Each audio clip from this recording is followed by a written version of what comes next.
Welcome back to Preparing for the Collapse Radio. It's Saturday, February 21st, 2026, and I have to be honest with you, I'm looking at the weather map right now, and the radar is just a swirling mass of angry purple and red. Yeah, it is definitely ominous. This nor'easter forming off the coast is it's shaping up to be a historic one. It really is. And if you're anywhere on the East Coast like we are, you are probably feeling that specific kind of anxiety today. You see the wind speed predictions, the ice warnings, and you start looking at the power lines outside your house a little differently. They look pretty fragile against a backdrop like that. Exactly. And because of that, I want to say this right up front. If you think long term about preparedness, this podcast is for you. Because we aren't talking about hypothetical zombie apocalypses today. No, we are talking about the reality of the next 48 hours. And usually when people prep for a storm, they think about the first day, right? Like, do I have a flashlight? Do I have some chips? Right, the weekend outage mentality. Exactly. But today we are shifting the focus. We're looking at a really comprehensive guide titled How to Prepare for a Long-Term Grid Down Situation. And that is written by Spirit, who you might also know as author Spiritwalker. Yeah, he's the founder of Preparing for the Collapse. And what I really appreciate about his work, and this guide specifically, is that he just doesn't sugarcoat the timeline. No, he asks the hard question. How would you function if the grid stayed down for weeks? Not hours, but weeks. Which is the terrifying part. I mean, weeks without power in February, that changes the math completely. It does. But Spiritwalker's core philosophy is that preparation isn't about fear. He has this line early in the text that I highlighted immediately. He says it's about removing pressure before it arrives. Removing pressure. I love that framing so much. It turns prepping into stress management. Exactly. It's not about being scared. It's about making sure that when the lights do go out, your heart rate doesn't spike. So let's get into the nuts and bolts of this guide. If we are looking at a long-term grid down scenario, where does Spirit say we need to start? Well, it is the absolute first line of defense. And it isn't food, and it isn't heating fuel. It is water. Always water. But I think people really underestimate the volume they need. They do, constantly. Spirit points out a critical infrastructure vulnerability that people just forget. Yeah. Municipal water isn't magic. It relies on massive electric pumps to move water through the city and up into the water towers. So when the grid fails, the water pressure fails. Exactly. You might have a trickle for a few hours, but eventually the taps run dry. And if you haven't prepared, you're in a crisis immediately. The guy gives a very specific stat. You need at least 1 gallon per person per day. 1 gallon per person. So if I'm a family of 4 and we're looking at a potential 2-week outage, That is 56 gallons of water. 56 gallons. That is a lot of space. It is a lot of space. Yeah. But here is the tactical tip, and this is so relevant for anyone listening to us right now while staring at this storm. Spirit advises that the moment you know a storm is coming, you fill everything. Everything. Like pots and pans. Everything. Bathtubs, sinks, washing machines, every clean Tupperware container you own. You create a reservoir inside your home before the storm even hits. That goes right back to the removing pressure concept. Yes. Because if your bathtub is full of water, you aren't panicking when the faucet makes that sputtering sound and dies. You know you can at least flush the toilet or wash your hands. Precisely. But let's say the outage drags on. The bathtub eventually runs dry. You need a backup plan.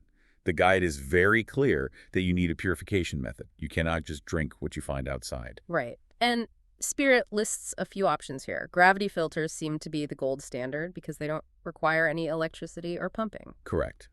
But he also mentions plain bleach. Bleach! Yeah, it's a chemical solution, but in a survival situation, it works. You have to know the ratios, of course, how many drops per gallon. But having a bottle of plain, unscented bleach is a lifesaver. It's about having the knowledge to make questionable water safe. Okay, so we're hydrated. But looking at the forecast for this weekend, the temperatures are going to absolutely plummet. And this is where the guide distinguishes between an inconvenience and a threat. In a long-term grid-down scenario during winter, the cold isn't just uncomfortable, it is lethal. Yeah, it's not just about putting on an extra sweater. No. If your central heat is dead, your house is going to reach the outdoor temperature eventually. Spiritwalker emphasizes a concept here called microenvironments. Explain that for us. How does that work? Well, it's physics. Your body generates heat. If you are trying to heat a 2,000 square foot house with just your body heat, you will freeze. But if you close off unused rooms, hang blankets over the doorways, and essentially build a fort in your living room. So we're literally talking about building a pillar fort. Essentially, yes. You consolidate the whole family into one small space. It is much easier to keep a small tent or sealed-off room warm than an entire house. That makes total sense. And inside that microenvironment, the gear matters too. The guide was pretty specific about sleeping bags. It was. You need sleeping bags rated for low temperatures. The slumber party bag from 20 years ago isn't going to cut it when it's 10 degrees inside your house. Right. Now, what about active heating? I know a lot of people have propane heaters or those kerosene heaters in the garage. Spirit mentions those, but he attaches a massive, blinking red warning light to them. If you are burning anything inside a sealed microenvironment, you are creating carbon monoxide. Which is completely odorless and invisible. And deadly. If you use a propane heater that's rated for indoor use, you absolutely must have a battery-operated carbon monoxide detector. Spirit is very firm on this. You cannot rely on your senses. You need that detector to wake you up if the levels get too high. It's ironic, right? Yeah. You seal the room to keep the heat in, but by sealing the room, you turn it into a gas chamber if you aren't careful. It is a delicate balance. Ventilation is key. He also mentions insulating windows with plastic. That feels very old school to me. It is old school, but it works. It stops the drafts. It keeps that precious heat inside your microenvironment. Okay, so we are warm and we have water. Now let's talk about food, because I feel like this is where people get a little delusional. They buy 50 pounds of flour and think they are going to be baking fresh bread in the dark. Spiritwalker shuts that down pretty quickly. He has a great rule in the text. Calories matter more than creativity. I love that rule. Keep it simple. Exactly. In a survival situation, you are in energy conservation mode. You don't want to spend an hour cooking a complex meal that uses 3 gallons of water just to clean the pots. You want shelf-stable, ready-to-eat foods, peanut butter, canned stews, crackers. And if you do have the rice and beans, which are great staples, you need a way to cook them that doesn't rely on the electric range. Precisely. You need a camp stove or a butane burner. No. But there was a smaller tool that he mentions, and it's one I think most people completely overlook, a manual can opener. I actually checked my kitchen drawer after reading this part. I only have an electric one. If the power goes out, I am literally going to be trying to stab a can of soup open with a chef's knife. Which is dangerous and messy. It's a $5 tool, but without it, your pantry is basically locked. There was one tip in the source material regarding the refrigerator that I thought was brilliant too, because that's the first thing everyone worries about. Oh no, all my food is going to spoil. It is a valid concern, but Spirit's advice is pragmatic. First, eat the refrigerated food. Treat it like a ticking clock. Keep the door closed as much as possible. But here is the interesting twist for a winter storm. If it is freezing outside, use the outdoors. Nature's freezer. Exactly. Why let food rot inside a warm fridge when it is 20 degrees on your back porch? Put the food in a cooler, secure it so animals can't get to it, and leave it outside. Use the resources the storm gives you. I Yeah. like that. Now let's talk lighting. Because when the lights go out, the instinct is always to light a candle. It feels cozy, it feels traditional. And Spiritwalker acknowledges that candles are useful, but he classifies them as risky. Because of the fire hazard? Especially in that microenvironment we just talked about. If you are in a small space with blankets and sleeping bags everywhere, an open flame is a disaster waiting to happen. The guide strongly prefers LED lanterns and, specifically, headlamps. I'm a huge convert to the headlamp lifestyle. It looks a little goofy, sure, but having your hands free is amazing. It is a safety issue. Spirit notes that accidents drastically increase when visibility drops. If you are trying to cook on a camp stove or move boiling water in the dark while holding a flashlight in one hand, you are asking for trouble. A headlamp frees your hands to work safely. That makes total sense. Okay, we have to talk about the gross part now, the part nobody wants to think about until it's too late. Sanitation.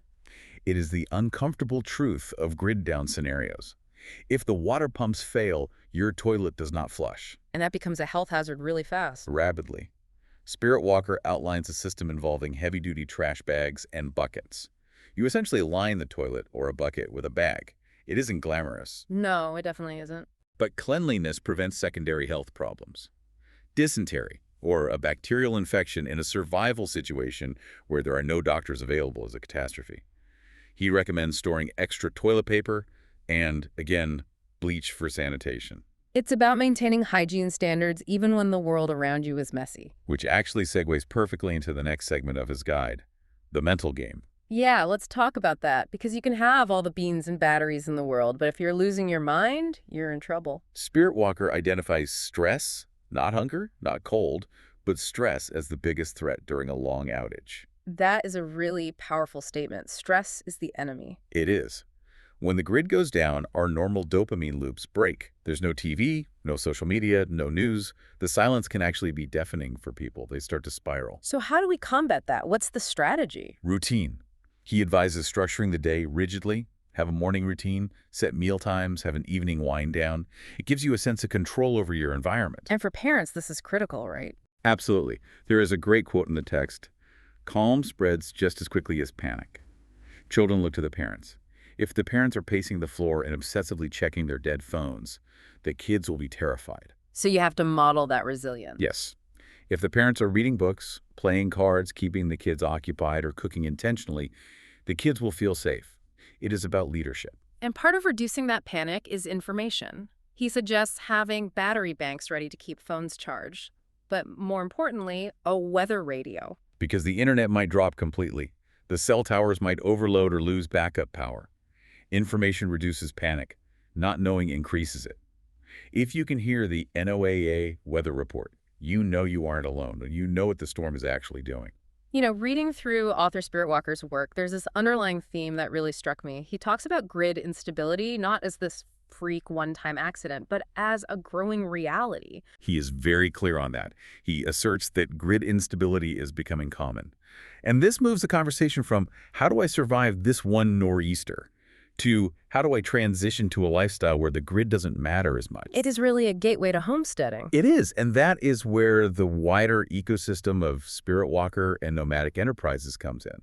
Because once you accept that the grid is fragile, you start looking for deeper, long-term solutions. Right. I was actually digging through the Forgotten Wisdom blog that he runs, and it is a goldmine for this kind of stuff. It isn't just about buying gear. It is about learning skills. The blog is a fantastic resource. What stood out to you?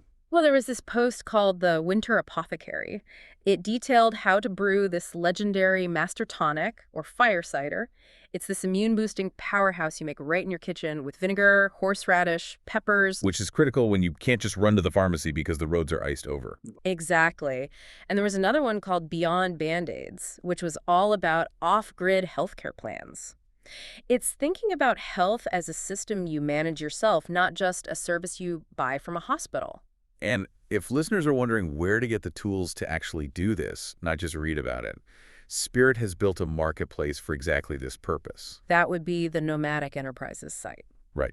You can find them at nomadic-enterprises.com. They also have an eBay store. And it's interesting to see the curation there. It perfectly mirrors the advice in the guide. What kind of stuff did you find on there that fits our grid down theme? Well, looking at the inventory, there are specific medicinal herbs. You mentioned the fire cider, but they sell organic dried elderberries, mullein leaves, St. John's wort. These are from the Bourbon Barrel Apothecary line. So you can actually stock your home apothecary. Yes. And for the food security aspect, they have heirloom organic survival gardening seeds. And heirloom is the key word there. It is crucial. Heirloom seeds allow you to grow a crop, save the seeds, and replant them next year. It is a perpetual food source. If the trucks stop coming to the grocery store, you need to grow your own calories. I also saw they have some serious communication tech. Yes, the Baofeng multiband radios. We mentioned the weather radio earlier, but these allow you to actually communicate if necessary.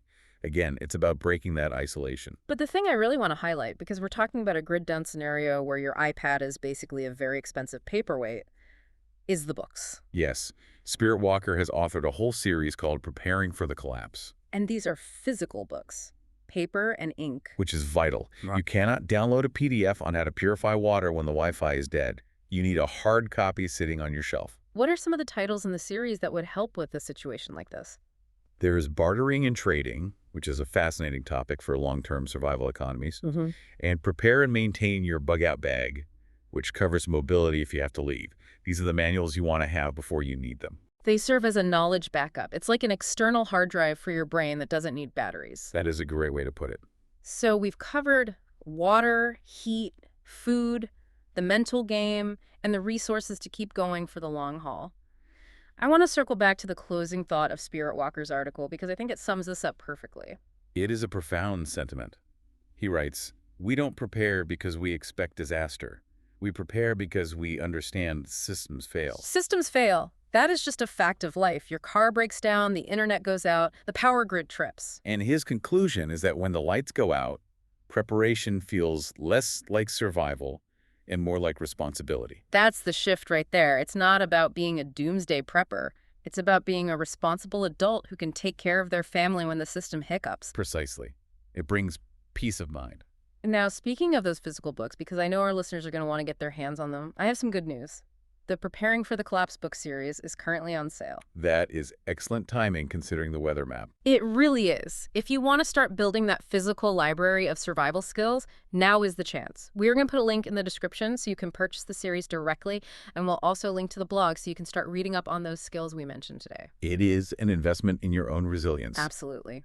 So, as we sign off today and you look at that weather forecast, whether you're in the path of this nor'easter or just planning for the next rainy day, I want to leave you with a question to mull over. What's that? In a world where convenience is increasingly fragile, is your peace of mind dependent on the grid, or is it dependent on your own skills? That is the ultimate question. Think about it. Stay safe out there, stay warm, and keep preparing. We'll catch you next time on Preparing for the Collapse Radio. Goodbye, everyone.